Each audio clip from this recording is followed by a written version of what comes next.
From Studio A in Texas, USA, welcome to the In Wheel Time Car Show, your all things automotive car talk show. Today's 2-hour program all about Mustangs.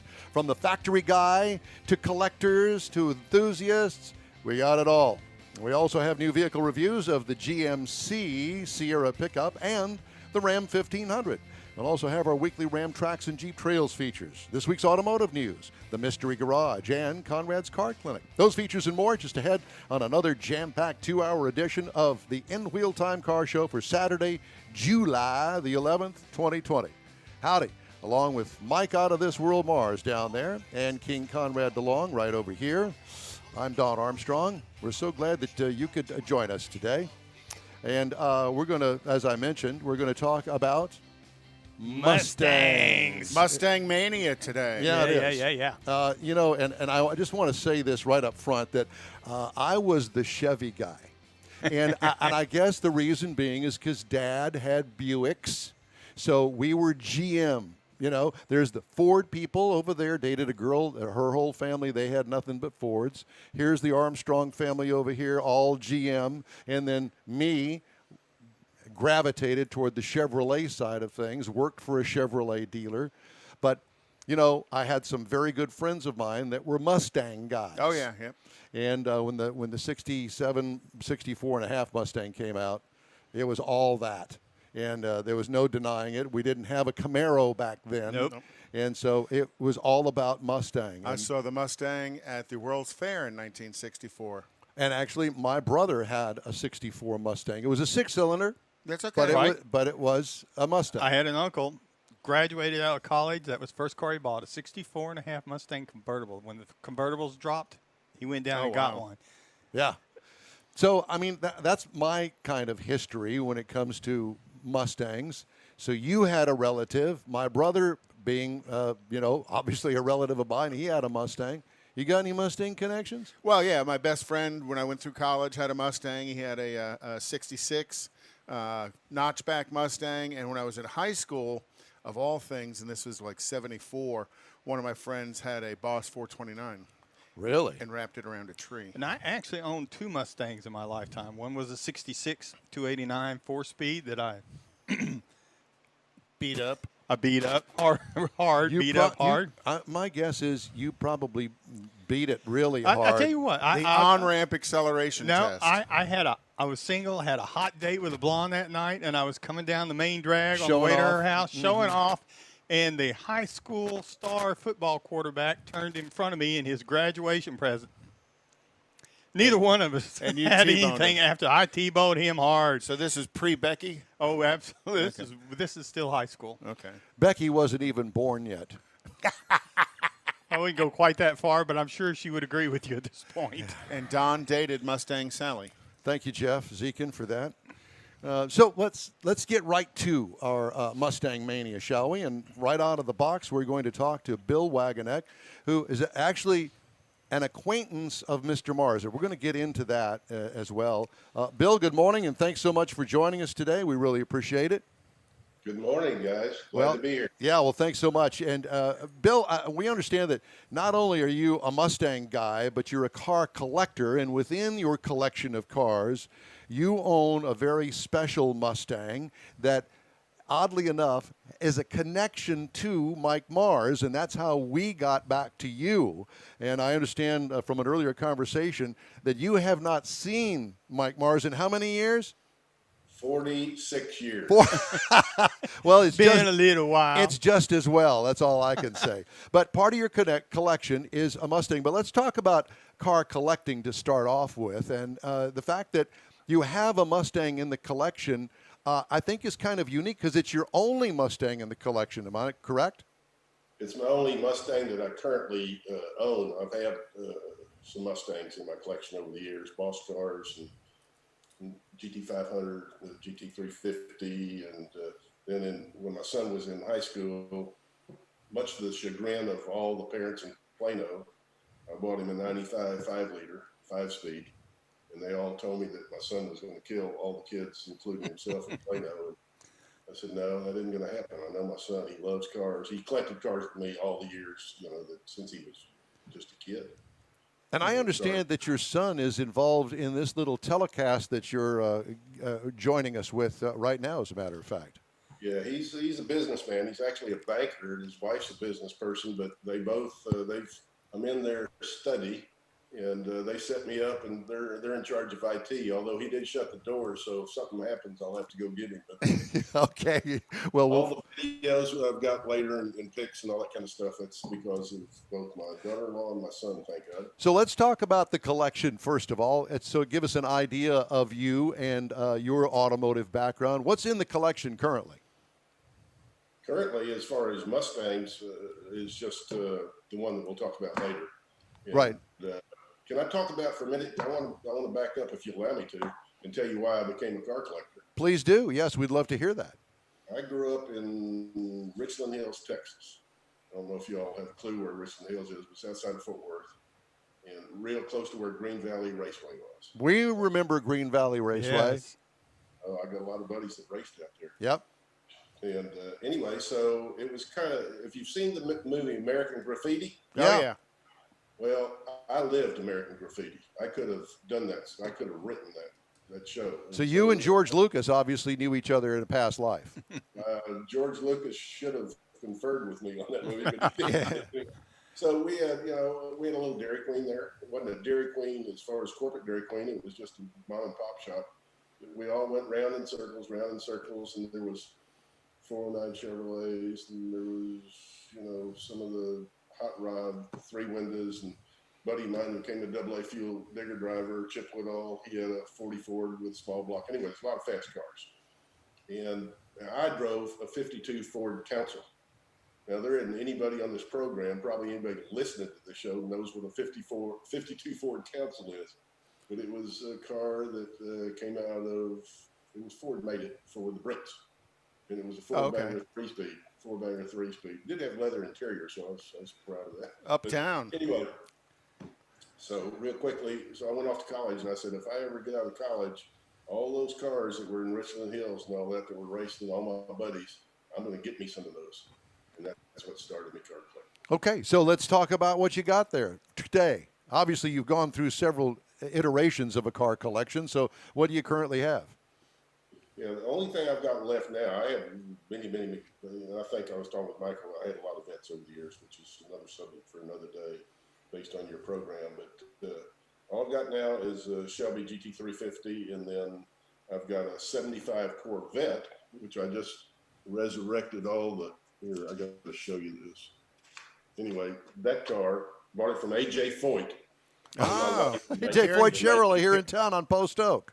Absolutely. Yeah. And my wife had a 68, and I bought that for her, and then I traded it one night, and she was reading a book on the couch, and she said, where are you going? I said, I'm going to get you a new Corvette. And I bought that 75. We still have that 75.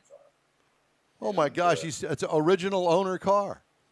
Yeah, it's got Rare. 40, I think it's, I'm going to lie, but a big ride, about 44,000 miles on it. Sweet. As soon as I bought it, 1 year later, she got pregnant, and I just put that car up. Yeah, it's kind of hard to get in it and out of it. Yeah. Yeah, one of the friends of the show we have here, Randy Shannon, he has a bought new '69 Mustang Mach 1 that he still owns and still takes out in shows. That's great. That's great. Well, it's good to know that there's still a few of us. So what is your everyday driver, Bill? I drive an E-Class Mercedes. Uh-huh. You like that?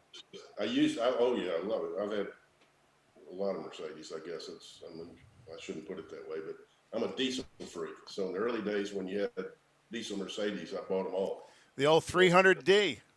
Oh yeah, three Ds. My dad was a conservative German he ran airlines, and but he was so dang good. He had a 220 diesel Mercedes. It was 4-speed, 220 diesel, and if you gassed it, it'd back up on you. Yeah, you'd measure it 0 to 60 time with a calendar. Yeah, no, it's terrible. But, anyway, he had a lot of diesels, and the E-cars. I like the E-cars. They're safe and they're reliable, and you drive them forever until you're tired of them, and you go get another one. Well, so we won't hold the fact that you're currently driving a Mercedes-Benz. It's probably a little bit more reliable than the old carbureted Corvette or the carbureted Mustang, but I'm kind of surprised that you don't have something more fun to drive around.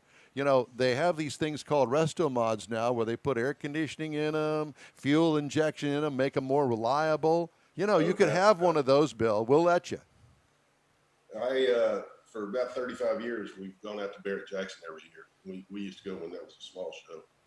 And when they first started doing the resto mods and all that kind of stuff, I said, damn it, they're taking the engines and the drivetrains and the tranny, and I don't like that at all. And now I see what they've done with those cars, and it's unbelievable. It's a work of art in a lot of cases. Yeah. Very remarkable.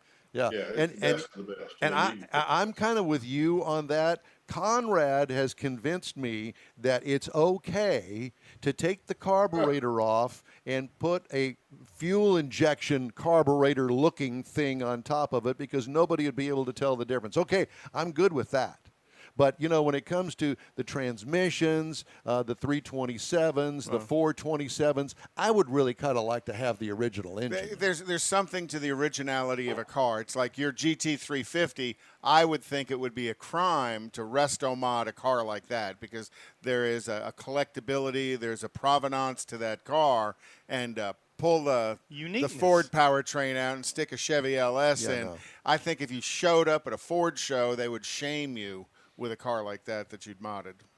If I ever decide to sell the 350, whoever I sell it to is going to have to promise that this thing stays 100% original. Oh, yeah. I got it 100% original, and it is 100% original, and don't jack with it. I mean, certain cars you can do that with. There's certain the sin to do it with other cars, in my opinion. I agree with you. So we're on the same track with that. So how often do you drive your two cars that you have in the collection these days?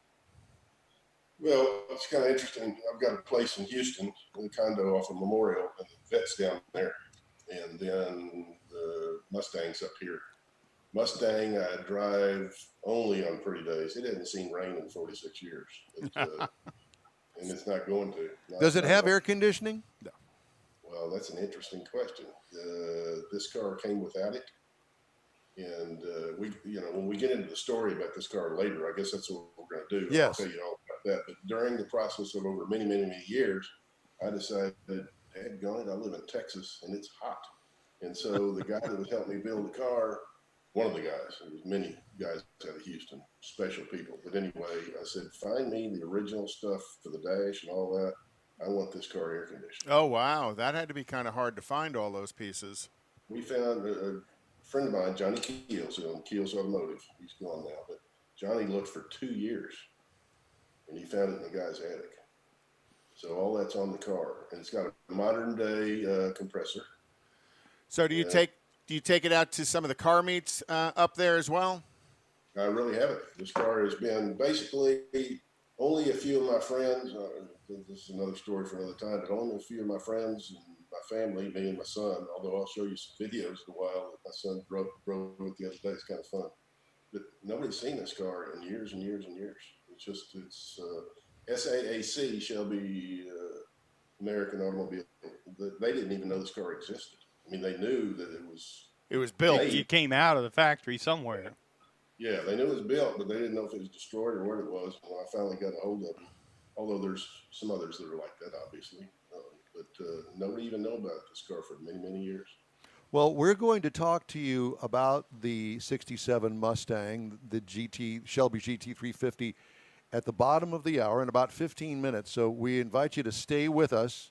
We're going to take care of some other business, got a car review to do here and some other features. But we're dying to talk to you further and drill down into the Mustang itself that you currently have. So you got a chance to stay with us?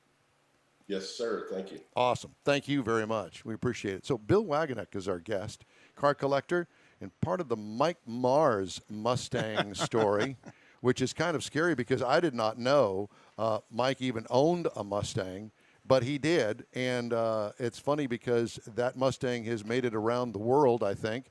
And here it is back in Texas, and Mike hooked up with. It's a long story. It's an interesting story. Well, we don't want to make it too long. Well, no, but basically, in his process of restoring the car, he was looking for history. And he's got a couple of unique things that kind of drove him to this. Anyway, he ended up contacting my son. My son's name is Michael Mars, trying to find out if that was the same person because he's still got the title. Oh, that had Michael Mars on it. Michael Mars on it. He still had it, so he's chasing him down. So my son calls me and said, hey, didn't you have... In Hootersville, Texas. Yes. Actually, he lives next door in the next town over in Port Neches. But anyway, so he contacted him and sent him an email. I think his wife's actually the one that found Mike. Anyway, Mike called me and said, you're not going to believe what I got in the mail today. And so then I called Bill, and then we kind of, and things have just kind of connected. And even yesterday, there was another add to this whole little story. We'll get into all that. All right, very good. So coming up next, a review of the GMC Sierra here on the In Wheel Time Car Show. Man, I love my kids so much. I once sat for 3 hours in the cold rain to watch her soccer team lose by 18 goals. I love my kids so much, I once used a tube to suck snot out of her stuffed nose at 3 a.m. You win. Love your kids? Love them enough to make sure they're in the right car seat. From toddlers to tweens, visit nhtsa.gov/the right seat to find the right seat for their age and size. Keep them safe. Visit nhtsa.gov/the right seat. Brought to you by the National Highway Traffic Safety Administration and the Ad Council. A social distancing tip. While the CDC urges you to avoid close contact, like hugging or shaking hands, there are other non-physical ways to say hello. Wave, wink, use sign language, salute, smile, give the peace sign, throw up an air high five, do jazz hands. Remember, stay a minimum of 6 feet or 2 arms length away from others and stay home if you can. For more info, visit coronavirus.gov. Let's all do our part because we're all #AloneTogether. Brought to you by the Ad Council. Hey, be sure and join us each and every Saturday for our live show, 10 a.m. to noon on Facebook and YouTube, and catch our podcasts on your favorite podcast channel. And we thank you for joining us on this Saturday.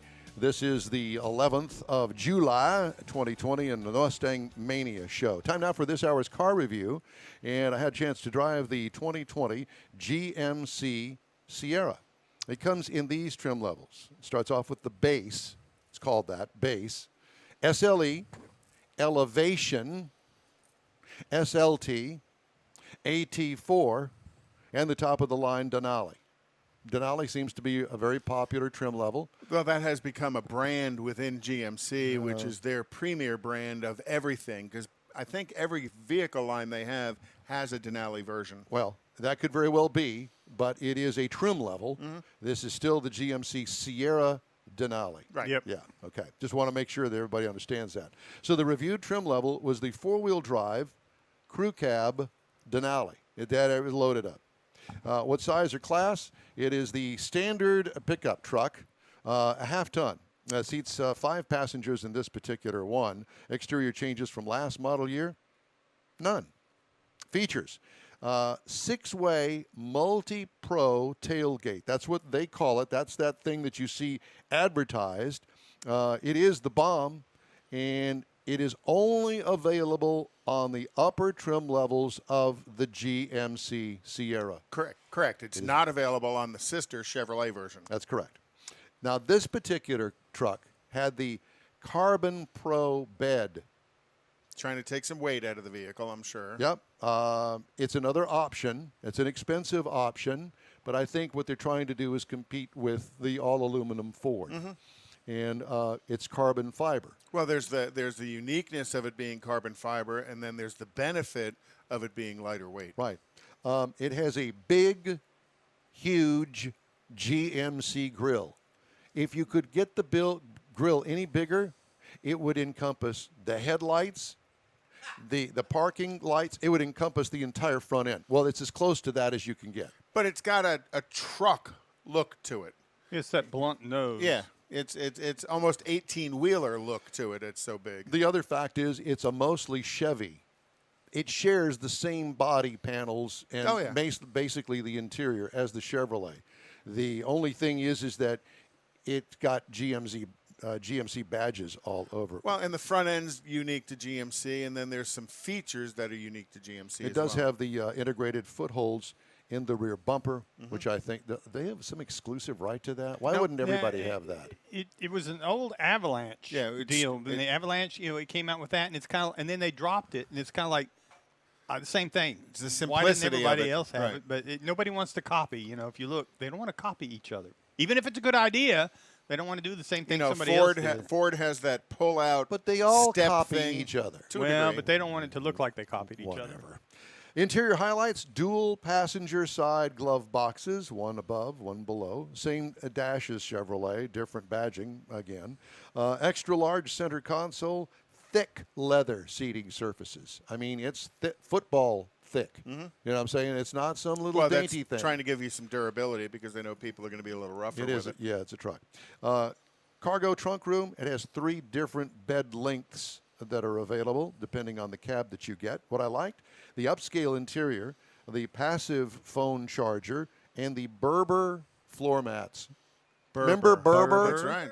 Yeah, Berber? Berber. Yeah, well, that's what I call them. I don't know what GMC calls I think them. it's instead of the pile being cut at the top, it's looped at the top. There you go. And it gives some durability to it. I actually liked it a lot. Okay. The other thing that could use improvement, I think that the interior design seems a bit dated. I said that with the Ford F-150, and now they're coming out with a new one, and they've completely redesigned the dashboard, and it's really something if you haven't seen it.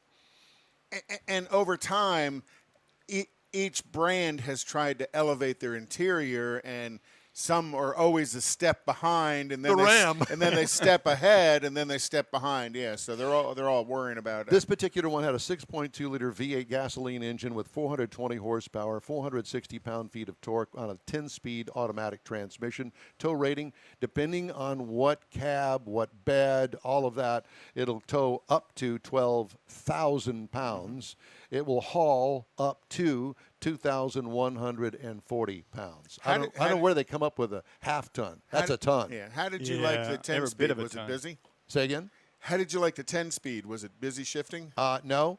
And I think the one thing that I liked about it, it's got enough horsepower that it doesn't constantly hunt between gears. But when you're ready to just pass that car without throttling the throttle, it'll kick down just like that, and it knows that you want to go, and it goes. So it's good. Plant you in the seat. It could, yeah, if it doesn't spin the tires first. City, 15 miles per gallon city, 20 highway combined to 17. I got 16.5 over 195 miles. What I liked about it was the power. What could use improvement? Better mileage with a question mark. Can you? Can you get better mileage? Maybe.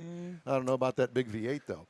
What I liked about the ride and handling, I love the adaptive suspension. Helps smooth the bumps when the bed is unloaded. Base trim price, $58,200. Price is tested $71,250. Base model price, only $29,600 if you want to get into the stripper base model. Competitors, Chevy Silverado, which is its twin, starts at $22,007. Ford F-150, $28,048. And the Ram 1500 is $27,048. And that is the review of the GMC 2020 model 1500. Hey, be sure and check out our podcasts on Apple Podcasts, Spotify, Stitcher Radio, iHeart Podcast, TuneIn, Google Podcast, and Podcast Addict. You can also catch our video stream on Facebook.com/InWheelTime and YouTube/InWheelTime. Quick break now. Right back with more of In Wheel Time after this. Man, I love my kids so much. I once sat for 3 hours in the cold rain to watch her soccer team lose by 18 goals. I love my kids so much, I once used a tube to suck snot out of her stuffed nose at 3 a.m. You win. Love your kids? Love them enough to make sure they're in the right car seat. From toddlers to tweens, visit nhtsa.gov/the right seat to find the right seat for their age and size. Keep them safe. Visit nhtsa.gov/the right seat. Brought to you by the National Highway Traffic Safety Administration and the Ad Council. A social distancing tip. While the CDC urges you to avoid close contact, like hugging or shaking hands, there are other non-physical ways to say hello. Wave, wink, use sign language, salute, smile, give the peace sign, throw up an air high five, do jazz hands. Remember, stay a minimum of 6 feet or 2 arms length away from others, and stay home if you can. For more info, visit coronavirus.gov. Let's all do our part, because we're all #alone together. Brought to you by the Ad Council.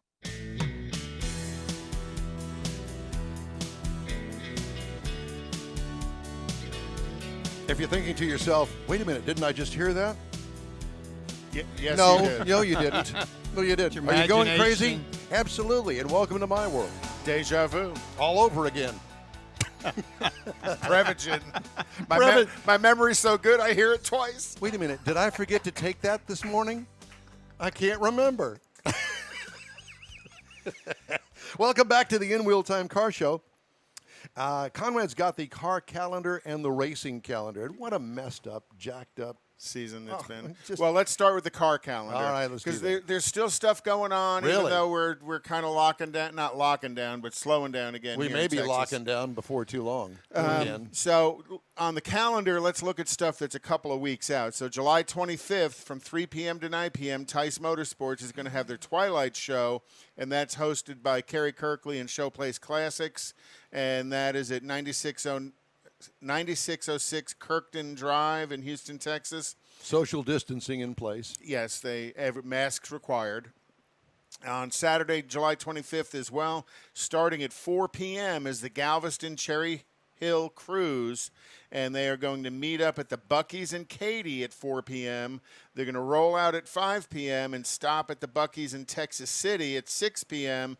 and then roll on down to Cherry Hill to try and be in Cherry Hill at 7 p.m. Now, Cherry Hill is there a song called Cherry Hill Park? Yes. Okay. Well, they're going to go park on Cherry Hill and take pictures, so maybe they wrote the song about this cruise. Or maybe they'll play it at least. And then, I can. And then also on Sunday, the 26th, is Houston Performance Driving is going to be up at Twin Peaks meet. Always a fun meet. Some really cool cars show up. Well worth the time. That's a Sunday morning? It's a Sunday morning. Yeah. And then looking a little bit further, September 26th, the 8th Annual Lone Star Deluxe Hot Rod and Music Festival is going to be at the Showboat Pavilion. And the Klein High School Band is going to have a car show on October 10th at the Klein High School parking lot. And then whatever happened to the spaghetti dinners? Remember those? When the band used to have the spaghetti dinner in the high school auditorium? You know, Mac DeLop one time hooked us up with them. We went out and did a remote there at the band, and they did the spaghetti dinner and the car show, and they had some great jalapeno poppers. Oh, yeah. Well, that was where was that? Westbury? No, it was no, not it wasn't at Westbury. Westbury. It was at one of the schools, though. Like Memorial area. It was out. Yeah, it was out someplace west, out in there. Central Right, West, right. South I-10. And then October 25th, the Northside Mustang Club is going to have their open car show at the Conroe Outlets. And I know Randy Weldon's listening, so I'd give Northside Mustangs a shout out. Maybe they're as well. watching. Hopefully they're watching as well. Yeah. Since listening and watching, you got to do the two together. We're on video. This is a video and radio show, so it's video. Hi, Randy. Racing, still every Friday night is street legal racing out at Houston Raceway Park, and then street night at HMP. Sunday at 5 p.m. is Test and Tune at HMP. The NHRA event is starting up this weekend. NHRA is finally back. Without John Force. Oh, I didn't realize that. John Force is standing down. Uh-huh. Okay, and that's going to be at Indianapolis Lucas Raceway, and they're also having a repeat next weekend at Indianapolis Lucas Raceway of another NHRA event. Indy Cars is going to be at Iowa on the 18th. Formula One, they had their first event last weekend, July 4th, in Austria, and this next one is going to be in Hungary, and that's on the 19th. NASCAR tomorrow night is at Kentucky, and if you watched the NASCAR Infinity Series last night, you also got to see a little MMA at the end of it because the one guy crashed the other guy into the wall, and they Bobby Allison, Cale Yarborough kind of throwback? Oh, very much so. And they just waylaid each other. And I swear this guy must have knocked him out because he hit him with a right cross, and the guy went just down to the ground. I guess it was Donnie Allison. Sorry, I didn't mean to mix those up. And then Wednesday night on the 15th, NASCAR is going to have the All-Star at Bristol, of all places. And then on the 21st, they're going to be back at Talladega. IMSA is going to be at Sebring on the 17th and 18th. Well, I want to announce one thing, that Corvette won its 100th IMSA race last weekend at the Daytona 240. Have I gone long? Okay. Yeah, and you were the one that said, oh, yeah, put the clock over there. I won't go more than 4 minutes. Just saying. Oh, and SCCA. No, there's nothing else. Yes, No, SCCA. here, let me show you how we do that. So we'd like to share your car stuff with everybody. All you need to do is send it to info@inwheeltime.com and through the InWheel Time Facebook page. Up next on the In Wheel Time Car Show, we revisit with Bill Wageneck and the Mike Mars Shelby 67 story, the one that got away. Stay with us.